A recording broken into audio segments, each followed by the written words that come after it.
சமீபத்தில் ரொம்ப வருஷத்துக்கு அப்புறம் ஸ்ரீபெரும்புதூர் பக்கம் போனேன். போகிற வழியில் நம்ம ராஜீவ்காந்தியோடைய நினைவிடம் இருக்கு இல்லைங்களா, அதை பார்த்துட்டு போகலாம். ரொம்ப வருஷம் ஆயிடுச்சு, 15-20 வருஷம் இருக்கும் ஆயிடுச்சுன்னு சொல்லிட்டு பார்க்கலான்னு சொல்லிட்டு போனால் அங்கே நிலைமை தலைகீழாக இருக்குது. முன்ன சில செக்யூரிட்டிகளை போட்டிருப்பாங்க, நம்ம பாட்டில் போவோம் வருவோம் அப்படி இருந்தது. ஆனால் இப்போ அது மாதிரி இல்லை. உள்ளே வந்துட்டு இந்த சென்ட்ரல் இண்டஸ்ட்ரியல் செக்யூரிட்டி ஃபோர்ஸ் அப்படிவாங்க, CISF, அந்த குரூப்பை வந்து உள்ளே போட்டு வச்சுருக்காங்க சோதனைக்கு. இதில் என்ன வேடிக்கைன்னு கேட்டிங்கனாக்கா, உள்ளே போகிறவங்கள வந்துட்டு இந்த ஏர்போர்ட்டில் வந்து கஸ்டம் செக்கிங் பண்ணுவாங்கல்ல, அதுவும் சில சந்தேகத்துக்கு இடமான ஆட்களை செக் பண்ணுவாங்க இல்லைங்களா, அதை விட மோசமாக இருக்குதுங்க இந்த செக்கிங்கு.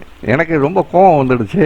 என்ன பண்ணுறது, நம்ம ஒன்றும் பேசவும் முடியாது. கேட்டாக்கா எங்களுக்கு என்னங்க தெரியும், எங்களுக்கு வந்துட்டு கொடுத்துருக்கிற உத்தரவு அதை நாங்கள் செய்கிறோம், இது எப்போலேருந்து இது மாதிரி இருக்குது அப்படின்னு கேட்டாக்கா, இது வந்து உள்துறை அமைச்சகம் தங்க பொறுப்பில் எடுத்ததுலேருந்து இந்த மாதிரியான இன்ஸ்ட்ரக்ஷன்லாம் இருக்குது, இந்த மாதிரி நடக்குது அப்படின்னாங்க. அப்போ நான் முதல்ல போனப்போ இதெல்லாம் ஒன்றுமே கிடையாது. இந்த நெருக்கடிகள் எதுவும் இல்லாதனால அப்போல்லாம் வந்துட்டு மக்கள் வந்து ரொம்ப தாராளமாக போவாங்க வருவாங்க, உள்ளக்க நிறைய ஜனம் இருப்பாங்க. ஆனால் இப்போ பார்த்தீங்கன்னாக்கா உள்ளக்க வந்து எனக்கு நான் எண்ணி பார்த்தேன், வெறும் 7 பேர் இருந்தாங்க. அதுவும் இது ஒரு ஞாயிற்றுக்கிழமைனா அங்கே எப்பவுமே வந்து நல்ல கூட்டம் இருக்கும்.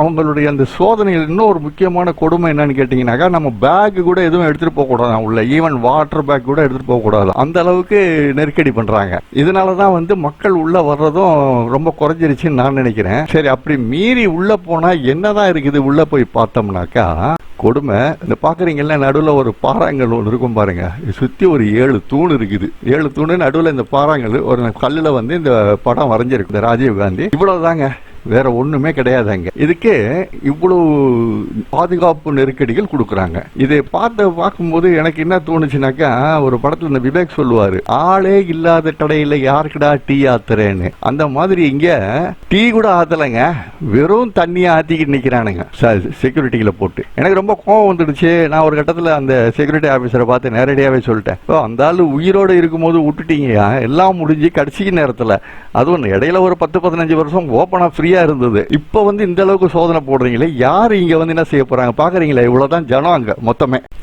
இது ஒரு சமாதி கூட இல்லைங்க, ஒரு நினைவிடம், அவ்வளவுதான். ஒரு சம்பவம் நிகழ்ந்த இடம், அவ்வளவுதான்.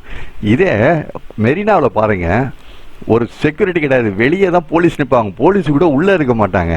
மெரினாவில் 4 பேருடைய சமாதிங்க, என்ன கூட்டாங்க, தினசரி திருவிழா கோலங்க.